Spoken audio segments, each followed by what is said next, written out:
Fala pessoal, tudo bem? Então, vamos começar aqui a nossa aula de fenômenos climáticos e interferência humana, tá? Ela é sobre o capítulo 9 do livro Geografia Geral e do Brasil, volume 1. Eu vou tentar deixar na descrição do vídeo para vocês o link para vocês fazerem download desses três livros, tá? Vou deixar também a parte escrita da nossa aula. E é isso. Se possível também vou tentar deixar esse PowerPoint para vocês.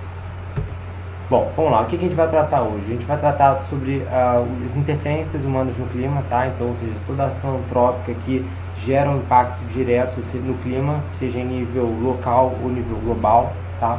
Vamos falar também sobre fenômenos naturais do clima, ou seja, anomalias, coisas que acontecem de vez em quando na questão climática. Vamos falar sobre alguns protocolos internacionais também, embora a gente vá ter uma aula somente sobre isso, eu já vou introduzir um pouco esse assunto hoje com vocês. E por fim a gente vai fazer alguns exercícios, tá bom? Bom, interferências humanas no clima. Nós temos algumas interferências, tá? Poluição atmosférica, efeito estufa, redução da camada de ozônio, ilha de calor e chuva ácida. Vamos falar sobre cada um deles. Bom, sobre as fontes de poluição atmosférica nós temos três tipos: a estacionária, as móveis e as esporádicas. Sobre as estacionárias, são aquelas que elas, no caso, não se movimentam, né? Elas ficam fixas. Então a gente tem aí três exemplos bons disso, né? Que seriam as indústrias de maneira geral, as usinas termoelétricas e incineradores, tá? Sobre as fontes móveis nós temos caminhões, carros, ônibus. E sobre as esporádicas a gente utiliza bastante a questão dos incêndios em florestas e também de erupções vulcânicas, beleza? Bom, o que é importante falar sobre isso também é que essas fontes, né, poluidoras, elas acabam gerando um desequilíbrio na presença dos gases na atmosfera, tá? Acaba tendo muito mais gás carbônico do que tinha antes. E não só isso, alguns gases estranhos a ela, né, alguns gases que não pertencem à atmosfera, eles também acabam entrando. Então, por exemplo, o dióxido de enxofre, óxido de nitrogênio, monóxido de carbono, são exemplos de gases que não haviam antes na atmosfera e que agora tem por causa dessas fontes poluidoras, tá? Bom, isso leva a gente a um primeiro fenômeno que o ser humano ele tem agravado, que é o efeito estufa. O efeito estufa, antes de mais nada, é importante dizer que ele é um fenômeno natural, tá? E ele é fundamental para a vida do ser humano na Terra. Qual é a característica principal dele? Ele consiste na retenção do calor irradiado pela superfície terrestre, nas partículas de gases e água em suspensão na atmosfera, evitando a perda de calor. Só para vocês entenderem bem, o fenômeno do efeito estufa, ele é natural e mesmo que não tivéssemos seres humanos na Terra, ele existiria aqui. Ele nada mais é do que uma camada de gases que ajuda a reter o calor na superfície terrestre, tá? Ele retém o calor aqui próximo da nossa atmosfera. E por que isso é importante? Se a gente não tivesse o efeito estufa, faria muito calor no planeta Terra de dia e faria muito frio nele à noite. Muito frio, eu me refiro a temperaturas realmente negativas, tá? E aí isso iria inviabilizar a existência de vida aqui na Terra. Só que o efeito estufa, então, ele permite essa nossa vida aqui. Só que por causa da poluição atmosférica, nessa poluição que a gente tem intensificado, né, nos últimos séculos, a gente tem agravado o efeito estufa. Então a gente está superaquecendo a Terra. Por isso que o título é Efeito Estufa e o Aquecimento Global, beleza? Então olha só, o aumento do CO2 na atmosfera tem intensificado o calor e consequentemente gera o aquecimento global.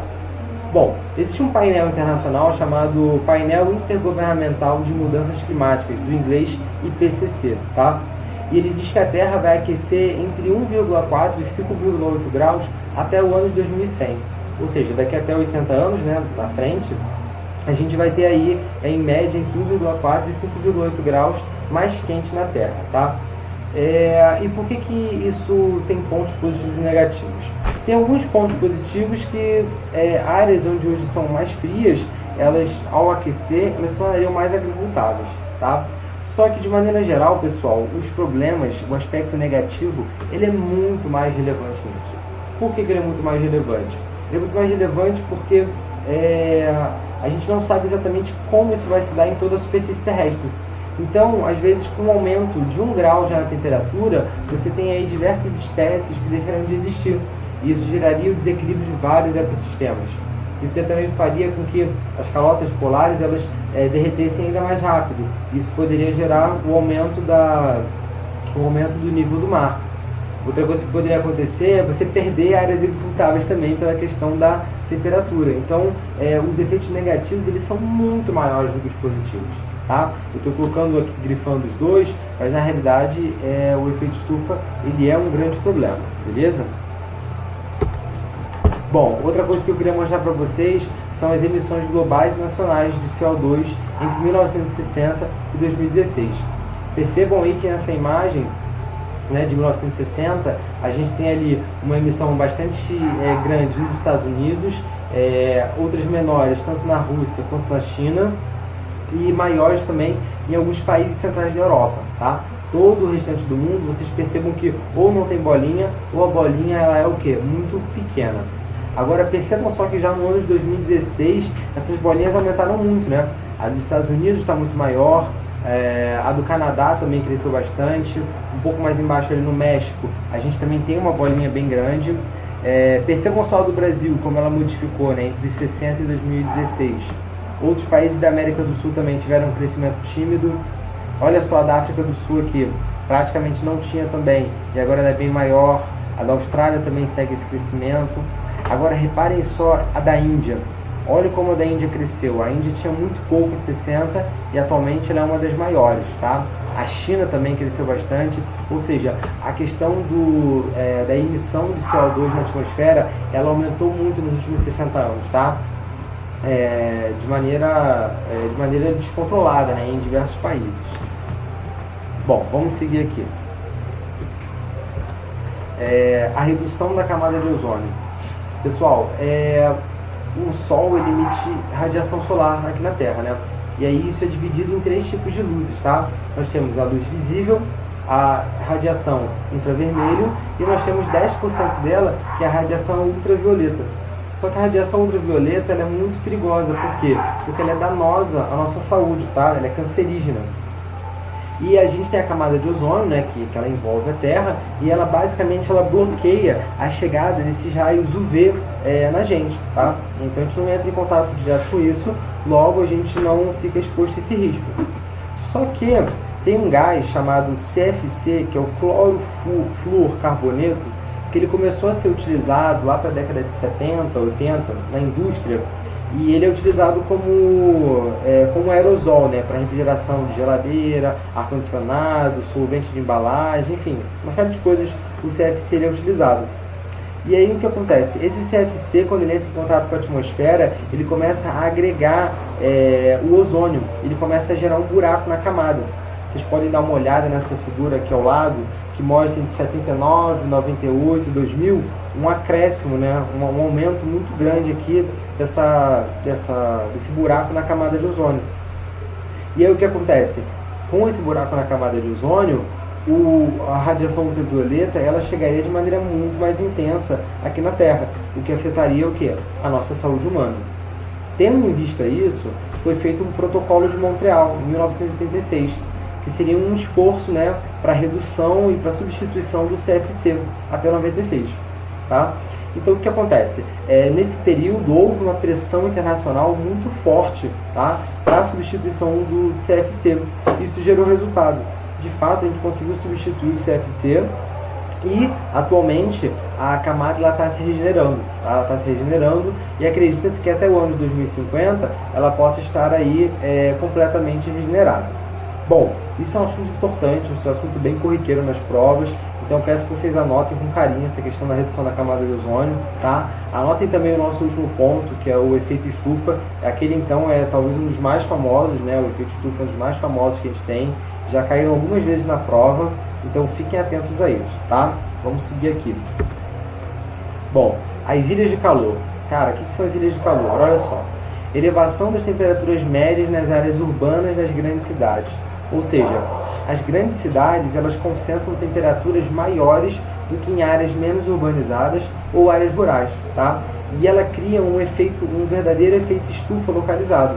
Se o efeito estufa que eu expliquei para vocês, ele é a nível global, essa ilha de calor ela é como se fosse um efeito estufa em nível localizado, ou seja, sobre as cidades. Então, cidades muito urbanizadas, elas tendem a ser o quê? Cada vez mais quentes. Por quê? Primeiro que você tem uma rarefação da vegetação, ou seja, você tem pouca vegetação nas cidades, tá? Outro motivo, você tem muitas fontes de poluição, né? Sejam elas estacionárias ou móveis, né? Então temos muitos carros, ônibus, veículos em geral, nós temos muitas indústrias, né? Nós temos termoelétricas, tudo que ajuda o quê? A aumentar essa temperatura. E outra questão também, a própria impermeabilização do solo, ela não permite que a água ela se concentre ali, quer dizer, ela não permite que a água ela adentre no solo, né? E isso gera um outro problema pra gente, tá? Que é o seguinte, vocês vão lembrar da minha aula sobre climatologia, quando eu falei com vocês sobre sistemas de baixa e alta pressão, tá? E os sistemas de baixa pressão, como vocês podem ver aqui nessa imagem, são sistemas em que ele agregam os ventos. Os ventos eles vão em direção a ele. E como a cidade ela é muito quente, ela acaba se tornando um sistema de baixa pressão. Então chove mais nessas cidades. Chove mais, tá? E aí como chove mais, são episódios fortes de chuva. E como esse solo está impermeabilizado, essa chuva ela não consegue entrar no solo. Então ela inunda muito facilmente. Vocês querem um exemplo disso? A cidade de São Paulo. A cidade de São Paulo é uma cidade extremamente urbanizada, é uma cidade que ela tem chuvas frequentes e são sempre pancadas de chuva muito fortes. E toda vez que chove, acontece o que, pessoal? Inunda. E aí nós temos o que? Muitas perdas materiais, tá? Então, guardem no coração de vocês. Ilha de calor também é tema frequente. Eu já vi pelo menos umas 4 questões aí do Enem nos últimos anos falando sobre ilhas de calor. Beleza? Bom, vamos dar seguimento aqui. Bom, não menos importante, a gente tem que falar também sobre a chuva ácida, tá? E o que é essa chuva ácida? Ainda abordando essa questão das cidades, toda essa poluição que vem, né, dessas fontes estacionárias ou móveis, esses gases eles entram em contato com a atmosfera. E quando esses gases eles chegam na atmosfera, né, principalmente aqui o dióxido de enxofre e os óxidos de nitrogênio, quando eles entram em contato com a água presente na atmosfera, ou seja, o vapor d'água, eles geram 2 tipos de ácidos, o ácido sulfúrico e o ácido nítrico, tá? Ou seja, eles alteram o pH da água e deixam a água extremamente o quê? Corrosiva, tá?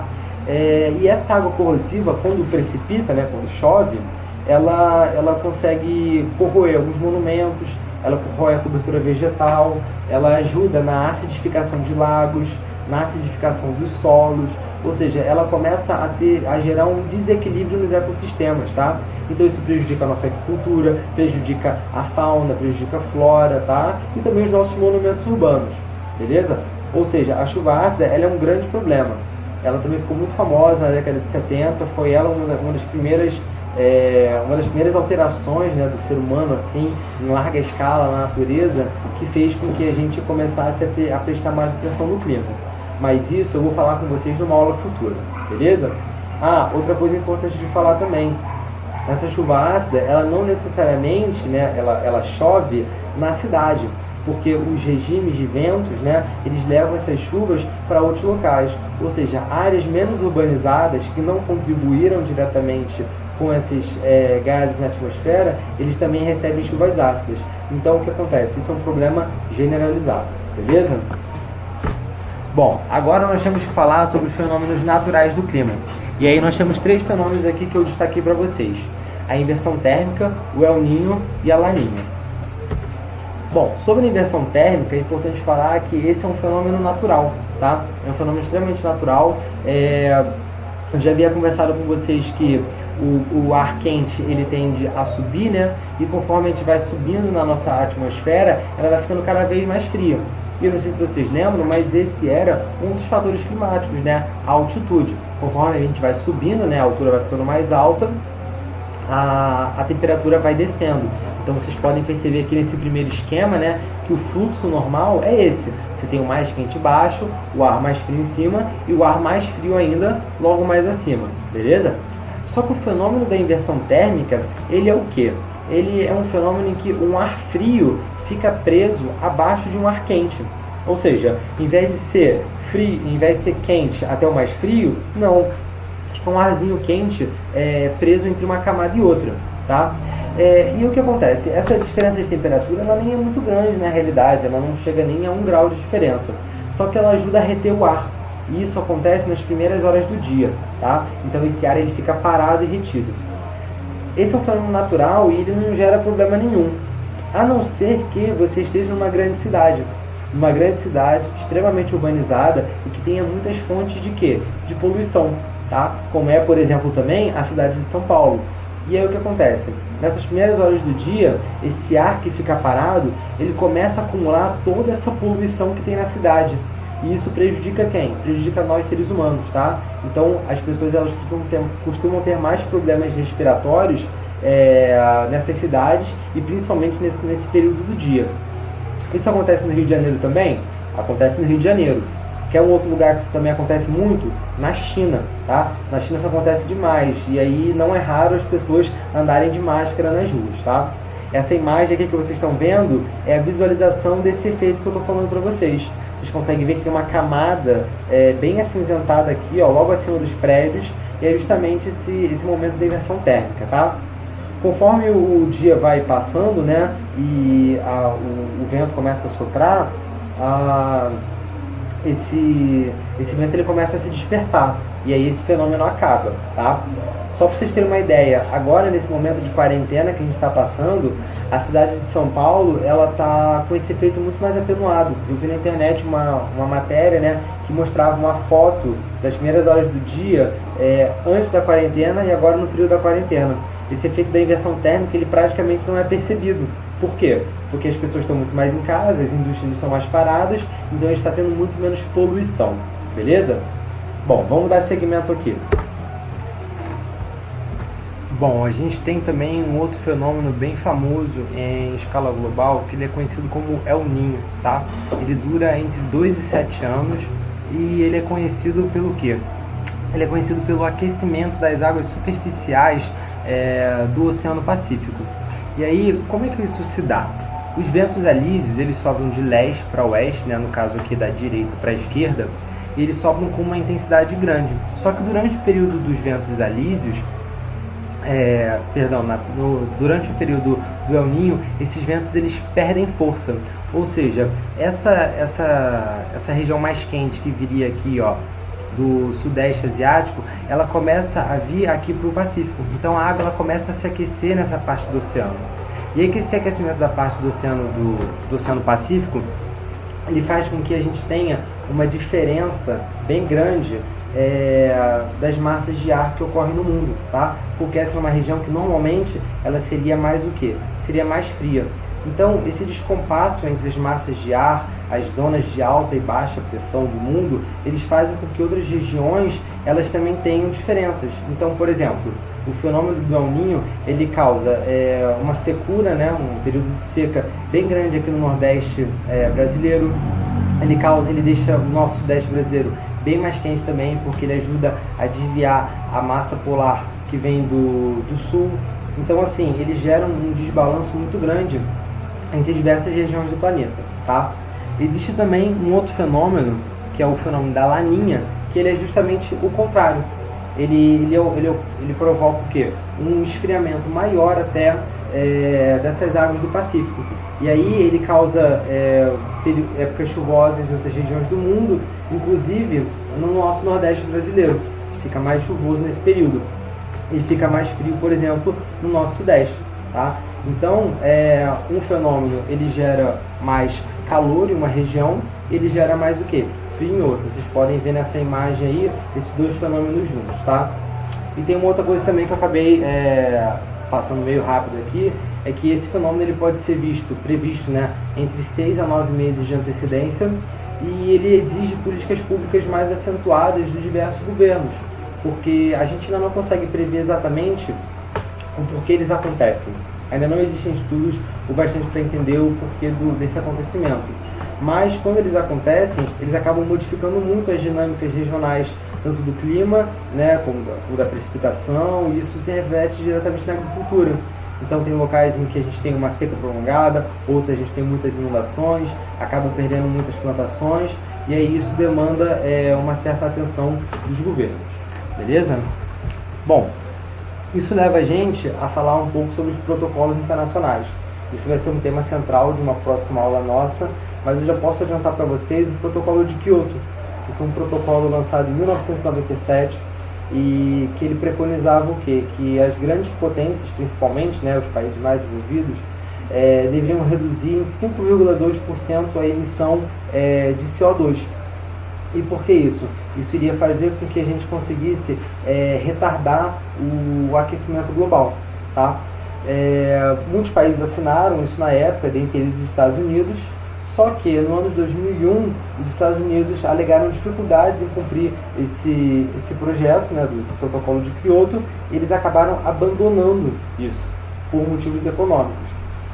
Mas então até hoje essa meta ela não foi alcançada, tá? E várias outras conferências climáticas, né, elas foram feitas a fim de o quê? De conseguir reparar isso, a fim de conseguir fazer com que os países se comprometam em diminuir as emissões. Bom, esse é o protocolo de Kyoto. Tem uma outra coisa importante para falar para vocês também, que é o quê? O Mecanismo de Desenvolvimento Limpo, ou MDL, que ele foi proposto dentro do protocolo de Kyoto, e ele foi proposto pelo Brasil. E ele já foi questão de prova no Enem. Tá? Então vamos lá, o que é o MDL? Ele é um projeto que diz que se um país desenvolvido ele não consegue diminuir rapidamente as emissões de CO2 no seu próprio país, ele deve investir num outro país, de forma com que esse outro país menos desenvolvido ele consiga gerar energia limpa.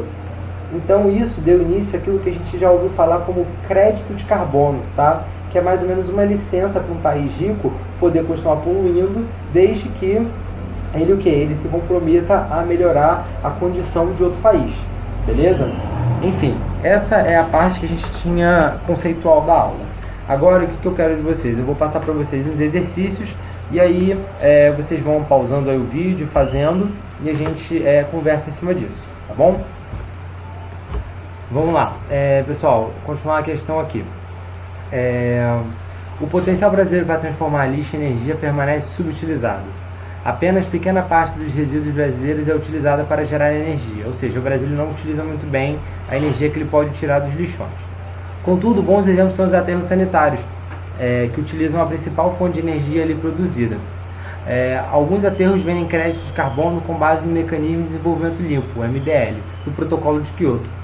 Essa fonte de energia subutilizada citada no texto é o... Vamos lá, então ele está pedindo para a gente a fonte de energia que a gente pode tirar a partir dos aterros sanitários.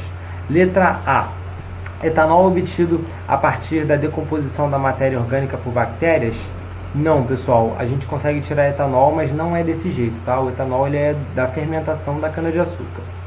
Bom, gás natural formado pela ação de fungos decompositores da matéria orgânica? Não, o gás natural a gente também não tira dessa maneira. O gás natural a gente tira junto com o petróleo. Óleo de xisto obtido pela decomposição da matéria orgânica pelas bactérias anaeróbias? Não, o óleo de xisto também não é tirado assim, ele é um mineral extraído da terra. O gás metano obtido pela atividade de bactérias anaeróbias na decomposição da matéria orgânica? Sim, exatamente, o gabarito é letra D, beleza? Só para ver aqui o último, gás liquefeito de petróleo obtido pela decomposição de vegetais presentes nos restos de comida? Não, o petróleo a gente também não utiliza ele dessa forma, tá? Vamos dar seguimento.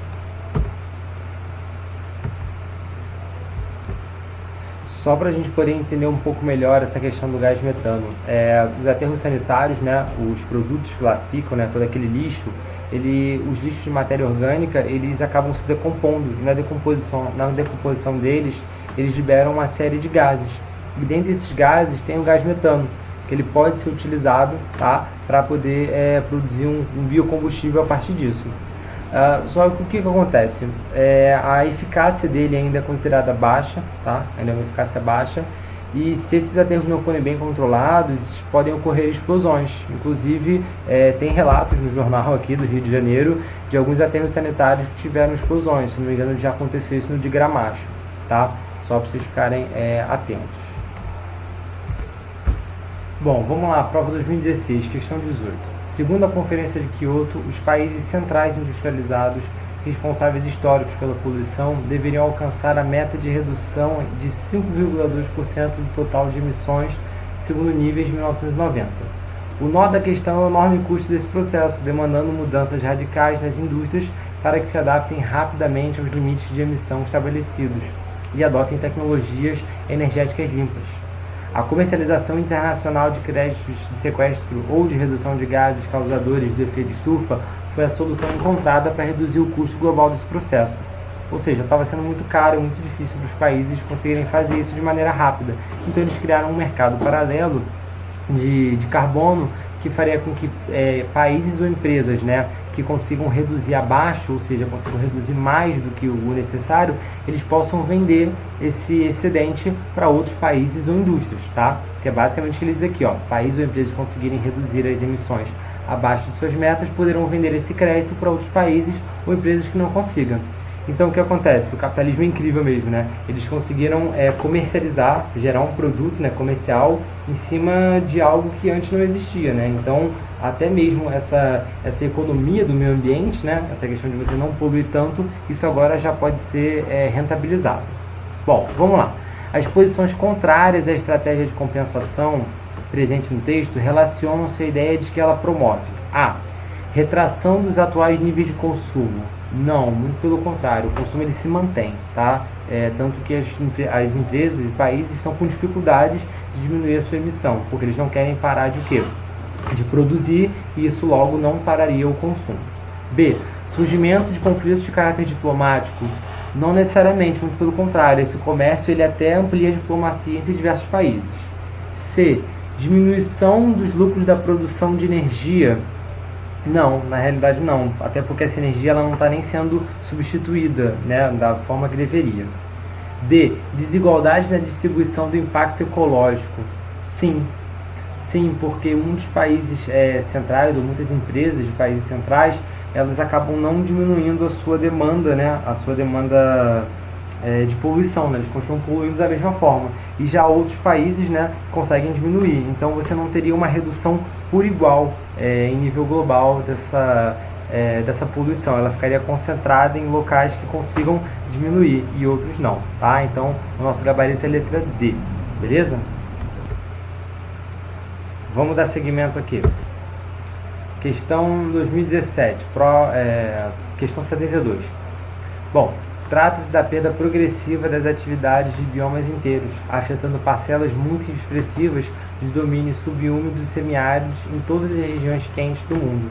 E nessas áreas ecologicamente transicionais, que a pressão sobre a biomassa se faz sentir com muita força, devido à retirada da cobertura florestal, ao superpastoreio e às atividades mineradoras não controladas, desencadeando um quadro agudo de degradação ambiental, repetido pela incapacidade de suporte para o desenvolvimento de espécies vegetais, seja uma floresta natural ou plantações agrícolas. O texto enfatiza uma consequência da relação conflituosa entre a sociedade humana e o meio ambiente, que diz respeito ao processo de... Vamos lá. A. Inversão térmica? Não, né? A inversão térmica a gente já estudou, que era aquela inversão da camada mais fria pela mais quente. Poluição atmosférica? Não necessariamente. Ali ele fala sobre a perda da produtividade de biomas e a poluição atmosférica. A gente já conversou que essa emissão de gases poluentes na atmosfera. Então, não necessariamente é isso. Letra C. Eutrofização da água. Não, a eutrofização da água está diretamente relacionada com a quantidade de matéria orgânica presente na água, tá? Principalmente de esgoto, né, que ficam nas águas. Então, não é sobre isso que está falando o texto. Letra D. Contaminação dos solos. Não, a contaminação dos solos ela pode ser de maneira diversa, dentre elas até mesmo pela chuva ácida, mas não é exatamente disso que eles estão falando ali. Eles estão falando da letra E, que é a desertificação de ecossistemas. A gente consegue relacionar isso diretamente com o semiárido, né? Que era aquela aula que a gente já teve sobre isso, tá?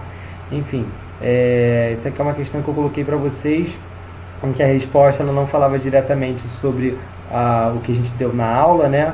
Mas é importante que vocês saibam dessa aula justamente para não marcar uma questão errada, mesmo que ela fale sobre outro tema, tá bom? Era mais ou menos isso que eu queria dessa questão com vocês. Vamos à próxima questão.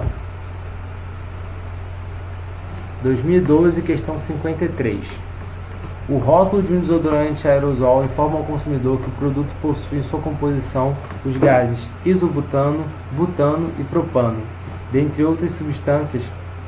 Além dessa informação, o rótulo traz ainda a inscrição "não contém CFC". As reações a seguir que ocorrem na estratosfera justificam a não utilização do CFC. tá? Tá aí ela abaixo.